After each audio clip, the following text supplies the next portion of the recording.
Good morning. Good morning. Hey, everybody. How you guys doing? And welcome to The Jump. If this is your first time here, this is what I like to do. I like to bring interesting guests to my show to help you get to that next level. I always tell you, you have greatness in you, but sometimes you might be a little hesitant. So my guests are here to help you get to that edge and jump. But you know what I've been doing recently? I've been realizing all my listeners, ladies, they're like, when you gonna have more ladies on? I'm like, I'm waiting for the special lady to come on. She says she's gonna come on, and I got the perfect lady for you. So sit back, relax. This show is dedicated to all my lady listeners. Thank you for being patient. She's here. She's on the show. So let's go. Wow, you know you should be doing something different, right? Hey, I'm talking to you. Do you believe that you have the gift for greatness or have a special talent, but don't have the courage to take that next step? Always wondering how others made it look so easy? Well, welcome to Jump, the show that will bring you special guests just like you and me.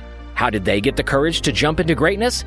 Doing what they love and living the good life. So, get ready to jump with your host, Charles Matthews Jr.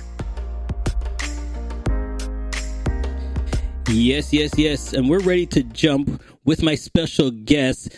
Please welcome to the show. She's ready to go. Ladies and gentlemen, please, Reka, are you there? Give her a big round of applause, ladies and gentlemen. I am here, and now that I know I am the prize of the day, I want y'all to know Charles got me up at 8 a.m. on the West Coast. And I am not a morning person, so I hope my brain is alive, and we're going to have some good conversation. I'm excited about this. I had to mess with you a bit, Charles. It's all good. See, we got you up. We got you going. You know what I mean? So, Listen, before we get started, though, I want everybody to know a little bit about you and your background because, you know, I was searching online. I found you online. I found out what you were doing. I go, this is interesting. I'm like, this is different. This is interesting. I got to have you on my show because I think sometimes I keep telling everybody to jump. But what I realize is if you don't realize what you're worth before you jump, it ain't going to happen. I guess most people think, nah, that's not for me. I'm not good enough to jump. And I go, that's why I need somebody like you on the show. So before we get into it, give us your background. Born and raised, where are you from? Born and raised in Seattle, Washington. Go Hawks all day. Rest in peace, my Supersonics. Don't eat at Starbucks. No, I'm just kidding. I love Howard Schultz, but he's the one who got rid of our team. But so anyway, I'm from Seattle, Washington. And so I did it. No, it does not rain as much as you think. It is cloudy a lot, but it does not rain. It actually rains more in Florida. But anyway, 2-parent household, my mom and my dad and my 2 brothers. I'm the middle child, but I'm the only girl. So I don't have like middle child syndrome, as they say. I got enough attention because I'm the only girl. And sometimes I feel like I'm the only child. So it's wonderful. Grew up and I decided I wanted to go to Howard University. And I applied to 2 schools. Howard was one of them. And I got into Howard and I dipped out from the West Coast and was an East Coast baby for 4 years. And that was the best 4 years of my life. And then after Howard University, I actually got my first job in radio. Charles, we were talking about being on the radio out of Seattle. And I was there for, I want to say 3 or 4 years. Then finally got my real first full-time radio job. And I was in Indianapolis actually for 5 years. And where I'm at now, back in Washington State, I've been here for 7 years doing the morning show, Talk About Jumping. And I had just mentioned that, you know, I'm not a morning person. My morning radio show, I had to get up at 4:30. 4:30 in the morning was pushing it. That means I'm jumping out of bed. Oh my God, the hair's on fire. I'm running late. And this last year, and then unfortunately after George Floyd was murdered, I just couldn't do it anymore. And so I decided to take the leap, to jump, to focus on what was my side hustle at that time, but now it's my full-time entrepreneur life job, which is helping single women. So I have deemed myself the single girl's life coach, which I'm sure we'll get into because that's a whole nother story. But the single girl's life coach, and I help women discover their worth so that they can stop tying their identity to men and stop being a man pleaser. So that's what I'm doing now. My entrepreneur life full time started about 4 weeks ago, and I'm just getting in a routine. And that's why I say, man, Charles, I must have really saw something in you, because usually 8 a.m. I'm probably just getting up and about to work out. So I am happy to be here, and I know we'll get into that story, but you're right. I definitely took a leap, and there is fear. Am I good enough? Can I do something outside of radio? Because I've been in radio for 18 years. So you have a lot of fear, because fear of the unknown is crazy. But I have a lot of belief in God. And so I had to decide, like, okay, so do I believe Jesus, his promises for me, or not? And so I decided I do. And I was going to leap, because instead of saying, oh my God, what if it doesn't work out? I started saying, what if it does? What if it did? All right. So let's stop there for a second, because in your, I always give somebody a pamphlet, a full form to fill out. And I was reading your comments. Okay. And then in your comments, you talked about, I said, give me a quote that you like. And then you said, if you believe one way, it's going to come out that way. If you believe another way, it's going to come out this way. Yeah. Explain your quote. Yeah. Whether you believe you can or you can't, you're right. I think it's Henry Ford, right, who said that. And I'm a quote hoarder. I actually have a lot of quotes around my house and Post-it notes. And I'm actually about to frame a lot, ones that mean a lot to me. And that one is so true. If you believe you can, you'll figure it out. If you believe you can't, then you're just not going to do it. You're going to be on Netflix or on your couch watching Netflix, wishing that you could do it. And it really goes into another quote that I actually have on my TV that I've had for over 3 years since I started my coaching and motivational speaking business. And it was a quote by Pastor Stephen Furtick. And it said, you already know what to do. So do what you know, and then you'll know what to do. And that to me is like that. Those two go together, because it's like, okay. Hold on. Rewind that. Say that again. Say that part again. Exactly. Okay. So you already know what to do. So do what you know, and then you'll know what to do. You already know what to do. So do what you know. So you know what to. So you're basically saying it's already in you. It's already in you, and you only learn by doing. So the first step. So what's the first step of starting a business? Well, I need to start talking about it, I guess, or promoting it on Instagram. We're going to stumble through this thing, especially the first 2 years. They say it takes 3 to 5 years to actually build a successful business. Right. So you can't give up in the process. So you're going to stumble through it, right? And that's okay. And you have to get over the fact of people, quote unquote, laughing at you, because the reason why we don't do a lot of things is because we assume people are going to judge us. They're going to tell us we're stupid. They're going to laugh and point. People don't do that. You would be surprised how little people are watching you until you get consistent. And then they'll be like, oh, wow, look at what Charles is doing. Or, oh, wow, look what, Reka's doing. And I'm pretty sure when you started your podcast, you stumbled through it, but you got to it, and look at you now, Listen, I wish I talked to you about a year and a half ago. because it took me a year and a half to push the button to do a podcast. Yeah. But I've been on radio for 15 years. Yeah. So I wish I heard that quote before, because I already knew what I was doing. Yeah. I just had to do it and go for it. But the part that you just mentioned, I talk about all the time. I was scared to fail. Yep. I was like, oh, what if they don't like me? What if they don't listen to me? But I'm thinking, if they liked me on the radio, what's the difference? It's still my voice. It's just a different channel. I'm not going to change who I am. So why didn't I do it? Why didn't I go for it? Mm-hmm. And even if most people aren't going to say anything to you in person. Like, I know there are keyboard warriors and gangsters on social media that you need to ignore. But most people in your life probably aren't going to say the things that you think people are going to say. So just like we think now I've had a few people.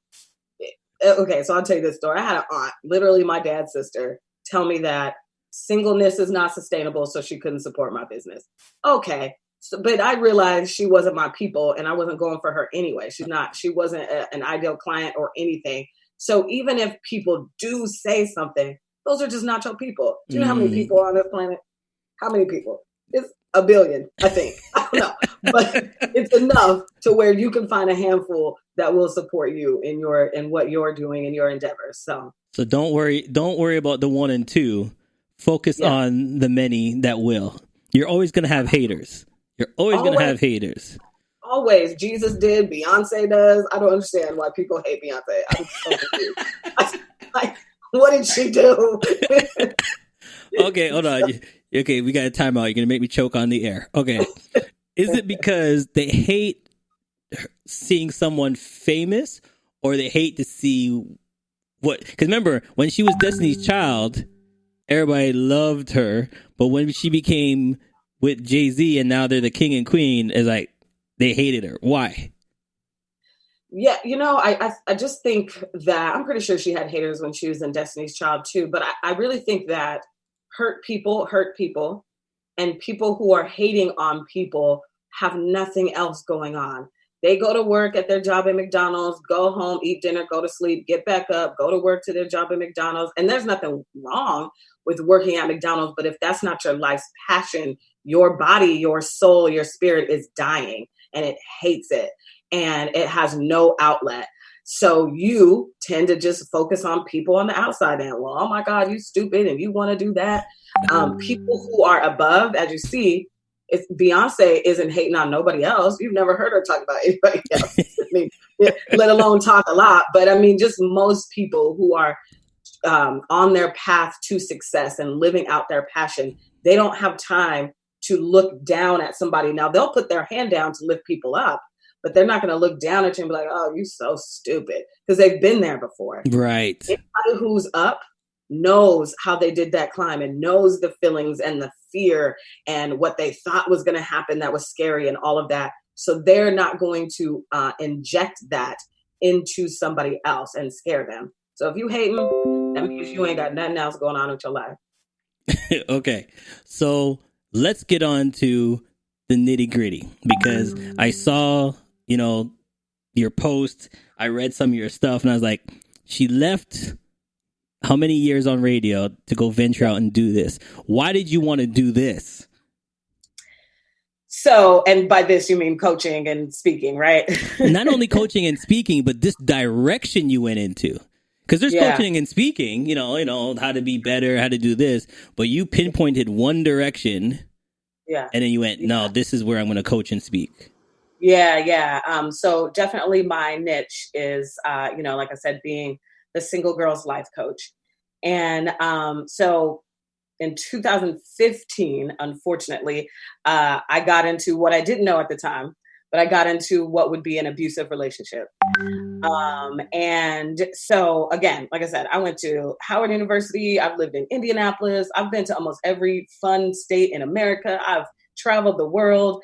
And while I was doing that, all of my friends around me were millennials. So I'm 37, older millennials. They weren't married and they didn't have kids. And so to me, everything was normal, whatever. But then when I moved to the city that I live in now, which is 3 hours outside of Seattle, which is not a permanent situation, trust me.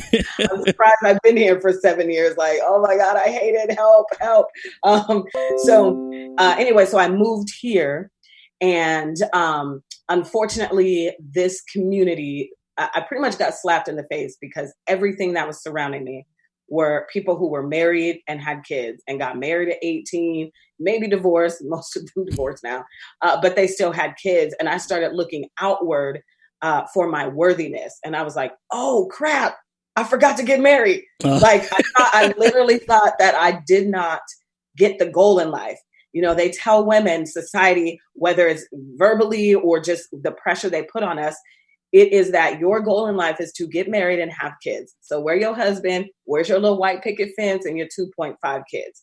And that's what it feels like in a community when you're the only who doesn't have that, right? And so, unfortunately, like I said, I was looking on the outside of me, got into a stupid relationship, and that relationship took me down a path that I never would have signed up for if I knew. But I didn't know. There were things that I didn't know about abuse. I was always the woman who was like, if he hit me, I'd be gone. So this wasn't physical abuse. This was verbally, mentally, financial abuse.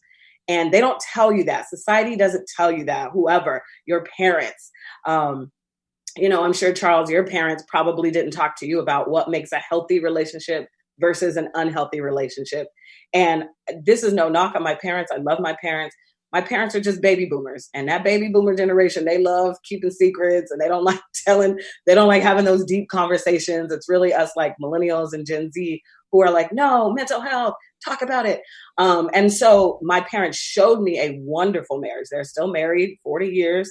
That's all I know is marriage. But nobody had the conversation with me on how to get to that type of relationship. Nobody told me what a narcissist was, or love bombing, or gaslighting. So I'm stumbling in this relationship thinking I got to do all of these things and jump through all these hoops that he's asking me to do just so I can get married. So y'all can just shut up and stop asking me, and stop asking me, so where your husband at? Yeah. And how old are you? You have no kids yet? You better start soon and all this stuff. Yeah. And making me feel like there's a clock ticking, tick, tick, tick, tick, tick. So that really got to me. And again, I landed in that relationship. And then in 2017, in June, it was right after my birthday, I was in Atlanta because it was a long distance relationship as well. And he broke up with me. And I think God was like, oh, Lord, my daughter, she's not going to break up with him. And I don't talk, because I knew it wasn't right. I knew something wasn't right. I just, at the end of it, I knew especially that I needed to break up with him, but I just couldn't do it. I couldn't muster it up. So he broke up with me, mind you, saying he couldn't trust me. And he was cheating on me the whole time. But there was a lot of projection going on. Okay, ladies and gentlemen, that's part 2 of the podcast.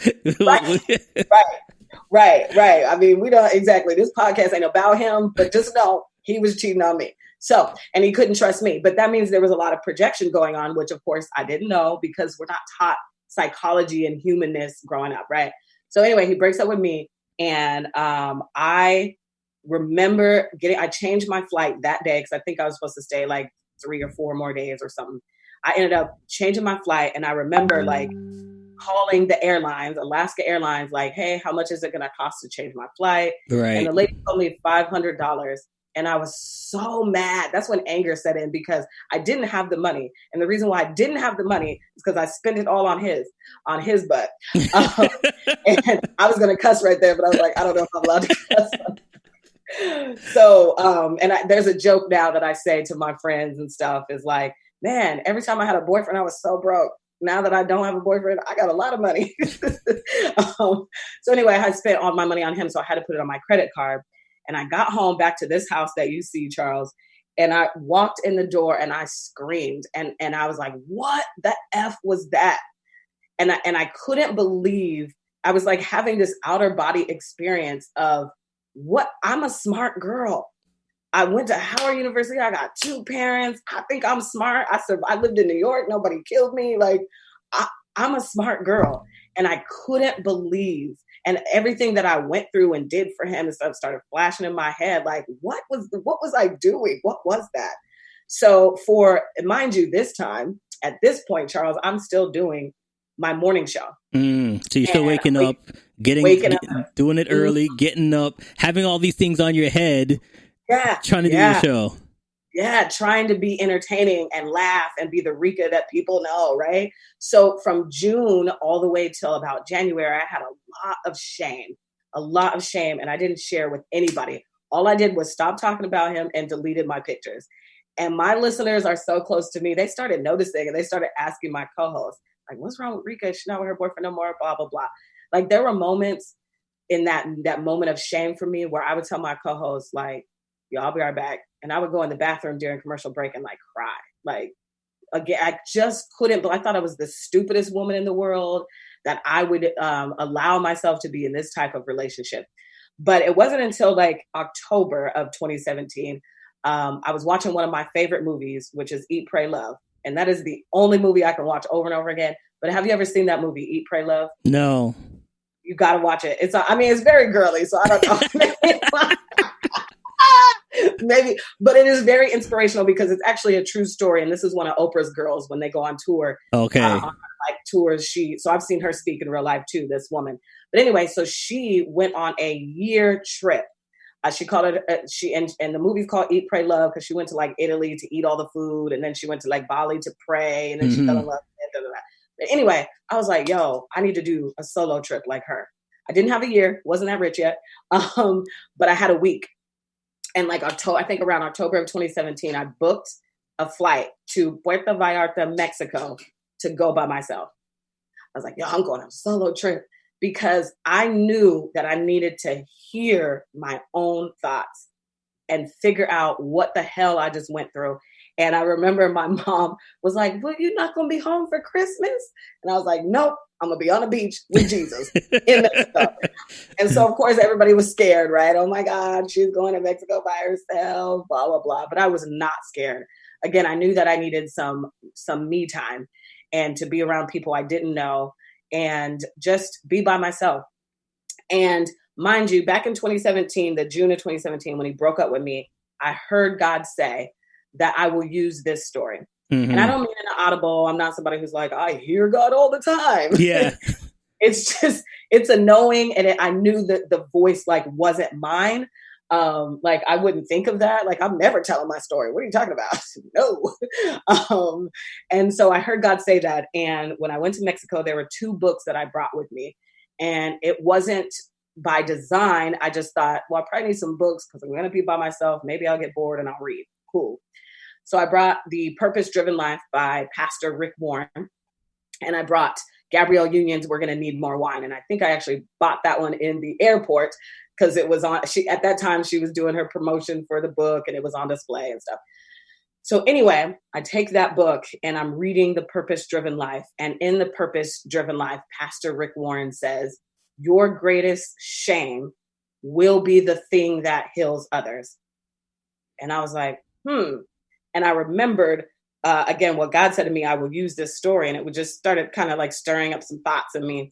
And then when I was reading Gabrielle Union's book, look, I'm on the beach and I'm reading her book. And I was like, does Gabrielle Union know me? What's happening? Is this book about me? I literally thought, I was like, Gabrielle Union wrote this book about me. I'm so confused because we had the same story and I felt seen. So then let's go into the main factor then, because I'm hearing your story and I want to dive right into your speaking now because you're teaching other women to do what? Yeah, to discover their worth so that they can stop tying their identity to men. And no, this isn't male bashing. And no, I'm not saying you shouldn't get married. But unfortunately, society puts so much pressure on us where we begin to think as women that I am no longer worthy. I am not worthy if I am not married or if I don't have kids. And so I want to break that down and get that out of your heart. You are worthy regardless of your relationship status. All right. So let's take a quick break. And when we come back, we're going to dive straight into that. Okay. Your worthiness. You know what I mean? What are you worth? Because I believe a lot of people think every day, oh, this is just me, and don't know the value who they really are. So Stay tuned. We'll be right back. Do you want to achieve your dreams and ambitions? Hi, I'm Carlene Grant, and I'm a life coach. A life coach is great if you want to achieve something more in your life.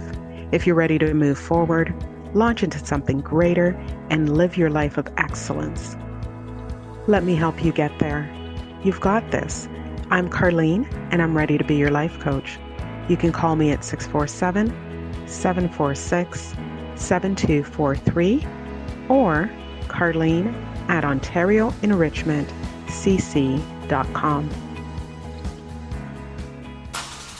Hey, it's okay if you're driving or too busy to take notes. Charles has your parachute packed with all the info you need to jump into success. Check out the links section for all the tools you need to land safe. Now, let's keep falling with Charles and his special guest.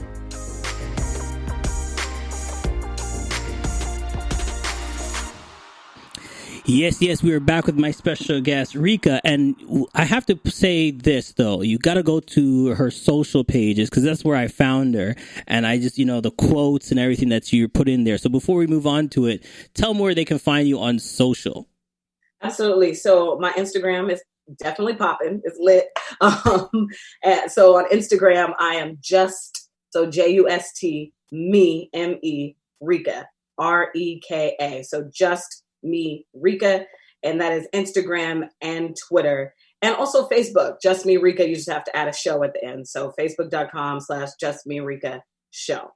And yeah, slide into my DMs if you have any questions. I'm definitely open to that. Yeah, and you gotta go because she don't hold back. I'm telling you that from now. She don't hold back. All right.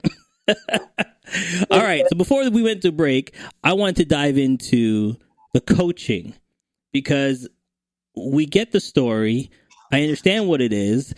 We understand that you knew all the time. You're like, okay, I should be pushing this brake right now, and I'm not pushing the brake. Why am I not pushing this brake right now? Until you got out of it, and then you realized, holy crap, this is actually me. So I need to tell other people too, hey, that big pedal down there, you have control of that pedal. You can push brake anytime you want. Yeah. So talk about that. Yeah, I definitely had to go down a journey of why I allowed this. Something I say all the time is like, us women, we're always worried about how come he won't love me the way that I want him to love me? How come he won't act right? When you need to be asking, why would you allow yourself to be treated as such? And it is because a few factors, because you think you have to be in a relationship and you don't know any better. So what you saw growing up, whether it be on TV or your parents, we've been getting all of these mixed messages of what a relationship is, especially with all these reality shows, so much drama. I had a client tell me that she couldn't remember a time since she was 6 years old that she didn't want a boyfriend. And it was because of all these 90210s and Dawson's Creek and all these shows that we are raised on, and now reality shows. She was 24, so hers is a lot of reality shows. Where it's relationships and everybody's fighting. So you don't know that you can actually have a relationship that isn't full of drama and him cheating and then you taking him back because he apologized the right way. And then you just get in that cycle. Or you're in this revolving door of men and it may be different names, but it's the same thing. And you're trying to figure out, why do I keep doing this? And it's because you don't have boundaries. You don't know you're worthy. You don't know that you don't have to get in a relationship. I ask a lot of people, why are you dating? All of my clients, when we do an onboarding and all that, and they're always, usually they either go like silent because they're trying to figure out, or they say, well, because that's what people do. Hold on, that's what people do. So there's no real reason for that person to be dating right now. I was like, it's what we do. You know what I mean? It's like, what people do. It's like texting. So I guess I better do it, right? Everybody should get a Twitter account. He's got a Twitter account. I should get a Twitter account. 100%. Like, we're just being sheep. Because again, that is what people do.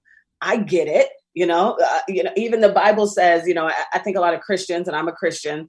And one of the things that I got confused as well is when in the Bible it says, man shall not be alone. And everybody just wants to think that that means a romantic relationship. So they're trying to get into these romantic relationships without even having a blueprint of what they want. So again, why are you dating? Why? And why this guy? What does he add to your life? Or is it full of drama? Because if it is full of drama, it doesn't have to be. But there are a lot of questions that I get from women is that, and it was questions that I asked myself too. Is this allowed? Like, is he allowed to do this? Or is this just how men are? So we accept it because we think, well, this is just how it is. So I'm dating. So let's stop there because I want to ask you one question. I'm a father. Okay. I have a daughter. Mm-hmm. Okay. And listening to you tell the story, I'm thinking about it at my age and your age. Yeah. Caribbean black parents, they didn't say, listen, make sure this is how relationship is supposed to be. This is what you look for, blah, blah, blah. Like, we were just taught as a father, you teach your daughter on what she should look for in a man.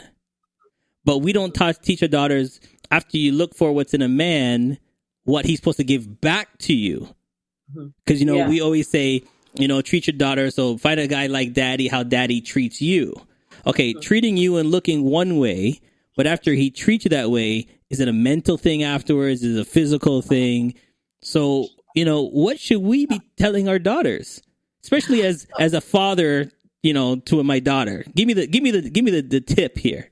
Yeah, and that's great. And my dad did that too. Listen, my dad, Just thinking of my dad cracks me up. I freaking love my dad, dude. My dad's 67, so he had me when he was like 30. And so when I was like maybe 12 or something, I just remember this saying. He would always be like, so this is what you do. You keep your drawers up and your dress down, okay? And that was it. And I'm like, okay, Daddy, but what does that mean? What does that mean? Again, I grew up in a Christian household, so the not the rule, I won't say that my parents like put this over my head a lot, but in the conversation of Christianity is you wait until you're married. But why though? And so breaking down the whys of why you want to find a man who is X, Y, and Z, and then also the opposite. Tell her, explain to her, show her scenarios, what a narcissist is, what love bombing is, what gaslighting is. Show her, put her on game. What are the red flags, basically? There's lots of examples in TV and movies. So I don't know how old she is, but what is she watching where you can pick at, pause it and say, okay, I got an example. Let's play a game and see what she thinks instead of telling her this is what you do. Because we don't listen to our parents. Nope. We don't listen to our parents. But if she thinks it's her idea, she will then most likely do it, right? So it's like having all these examples where you can be like, so what do you think about this situation? What would you do? And see, and then just start having that conversation so it gets a little bit more comfortable instead of, okay, it's time to have the birds and the bees talk. Let's sit down. This is what happens and this is how babies are made. Yes.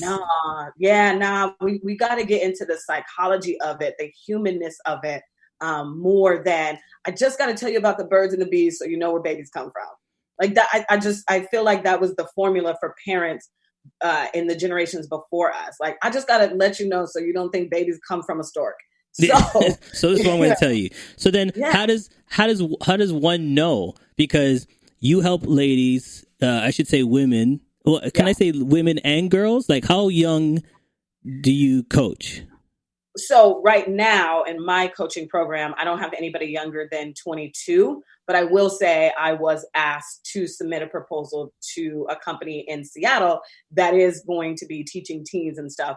And the goal is, man, I hope to be able to talk to every 11-year-old little girl. Let's start from the beginning. Because they're already doing it. Snapchat and not doing it. Okay, my ears. Like, listen, I can't see it. You know what I mean? My baby girl. I'm like, no. Yeah. Well, okay. I will say this: there are a lot of parents who just aren't hip to game, and they're not paying attention to the Snapchats. Yep. And there's a lot going on. I mean, there was a story of a young lady here in one of the groups that I work with. They got suspended because of Snapchat and pictures, and they were 14. Yeah. So we're gonna go off topic real quick, but I agree with you. I'm trust me. This daddy don't play. If I see the phone, I'm on the phone. I'll walk in. I'll take a look. I'll say, hey, can I talk to your friend? You know what I mean? I'll answer the phone. I'm like, hey, who's this? I'll talk to the friends because you have to know who they're talking to. And this goes for your boy and your girl. Okay. 100%. Yep. You gotta be on that game. Yep. Exactly. Yep. So then let me dive into I'm going to do a quick shot with you right now. Okay. Before you go on stage, what song do you listen to? Like go on stage to speak? Yeah. Oh, anything Beyonce. Right now it's probably Savage, the remix. Like, I'm a savage, classic, bougie, and I ain't ratchet at all. But I listen. I grew up in suburban America with my little two parents in Kent, Washington. I ain't a savage at all. But something about Beyonce's spirit, and to her, it's Sasha Fierce, right? Like, yes. You can go back. It just gives me, it's either her or Nicki Minaj. Like, they give me that attitude that I need. Like, yo, I'm the ish. I got this. Okay. Favorite book? Oh, no, don't do that to me. Oh, my God. Okay. I will go with, I have so many. Can I name a few? Give me two. Okay. So I'm going to go with Relational Intelligence by Pastor Darius Daniels. It's a book that actually a lot of me and my clients read together because, again, we don't know how to have relationships, and relationships are either the rise or the downfall of us. all relationships. I'm not even talking about just romantic. So that book. And then I will say Everything is Figure Outable by Marie Forleo. You want to learn how to map out your life? That book is so good. And it's I think it's a different take on the 7 habits of highly effective people, right, which I also read, but that was a hard read. The Everything is Figure Outable is a little bit easier to read and digest to me. And that's a good book too. If you want to figure out how to design your life and you don't want to hire a coach, that might be a book for you. Okay. And I want to ask this question before we run out of time. Yeah. How long you been separated now? Separated from him? Since 2017. Okay. So 2017. So I'm going to go back. I'm going to go back to 2015. Okay. The person you are now, I'm taking you back in time to 2015, and you're going to talk to yourself. What are you going to say? Girl, you know he ain't it. I know he's fine. I know he's fine. I know he is. But he's not the one, sweetheart. Look how he left you within 3 weeks of knowing him because you wouldn't even say, I love you back. Like, he literally got upset because he said, oh, I think I'm falling in love with you. And you said, well, we don't have to say that right now because it's so soon. And he left your house in anger. And the Bible says we must be slow to anger. So that's a red flag right there. You will know my people by their fruit. That's not good fruit. That's rotted fruit, boo-boo. You don't need to date him just because he bought you a DVD player. No, we don't need to date him. Break up with this guy and wait for the next one. Do not date that mess. You will go down a path that you never signed up for. Because Maya Angelou says when people show you who they are, believe them. And that baby just showed you he will get angry if a leaf falls off the tree. That's who you want to date? I don't think so. So you're saying that we need to live, because I'm listening to your whole stories. There was enough signs, but we don't listen to our inner self. We don't. You'll be like, that was weird. And not do anything about it. Like, yeah, that was weird. Think about it. Yeah, so that was weird. So what are you going to do about it? And what made it feel weird to you? Yeah. Why was that weird? And then if you actually ask yourself questions, you will talk yourself out of that relationship and be proud. But the thing is, at that time, I feared so much of dying. Like, women have this fear of, I don't want to die alone. Sweetie, The Notebook, the movie lied to you. We all die alone. We all do. So it's going to happen anyway. And there's more things to life than having that man. What about your 401k? Are you set up if something happens? What happens if you die and you got kids? Do you have a life insurance? There's other things that you need to get set up instead of like this yearning for this guy. And it's okay to want a guy. That's great.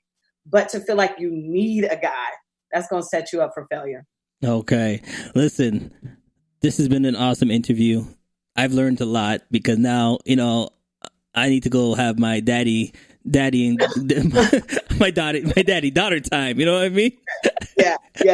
And don't embarrass her though, because then that's where we get into like, I'm embarrassed. I don't want to talk about, and you may just because you're her dad, but I would definitely start having scenario conversations just to see where her head's at. And then you can maybe steer her head in a different direction if you need to. But she's smart. We're all very smart. Sometimes we just make stupid decisions. Okay. So listen, we need to get in touch with you. I'm going to put all your descriptions in the profile, your phone number, your email. But before we let you go, give one tidbit to a girl, like a 2-minute, real quick, a piece of advice to some of my ladies listening right now. What would you tell them right now? Singleness is not a punishment. Singleness is not a season to endure. You're not trying to get through something. It is a life, and a life worth living. You just have to design it. So what does that mean? What is your wildest dreams? If you could wave a magic wand and you got the life you dream about, what would it be? Write that out. Start defining that and start executing. You know what to do, so do what you know. And then you'll know what to do. And what you decide today that you want, where you want your life to go, it may pivot later, and that's okay. You don't have to have it all figured out. I think, at 22, we're like, oh my God, my life, I don't know what I'm doing. That's okay. None of us did. At 22, I didn't know what I was doing. I was just in radio, and look where I am now, 17, 18 career of radio. But you have to design that and then start teaching yourself about healthy relationships. I can coach you, or there's lots of materials out there for you to grab and to commit to learning about relationships on a psychological level. So then you will be able to pinpoint red flags like that, because there's some dangerous relationships that you can get in that will be the downfall of you and your worthiness, your self-esteem, and your confidence. And I don't want you to have to go through what I went through. So know what love bombing is, narcissism is, gaslighting is, so you can know the signs like that. Abuse is more than just being hit. Listen, I appreciate it. I'm glad we finally connected. It took a while, but we got it done, and I appreciate you. So now I know I have a friend on the rainy side. Is that what you said? Hey! Go Hawks! Russell Wilson all day. Pacific Northwest all day. You do have a friend on the West Coast, the best coast. There you go. Here. We got to talk about your basketball team. But anyways, Raptors. That's a private conversation. Anyway. Right. Thank you so much for being on this show. No worries. Thank you for having me. I loved it. Thank you. Not a problem. Please check out the links in her description. Give her a call. Send her an email and see what she's doing. Even if you do this, just follow her on her social. You'll get inspiration. This is why I brought her on the show. And like I always say, you didn't have to listen, but you did. And I thank you for tuning in. Be kind to someone. We'll see you next time. Thank you for listening.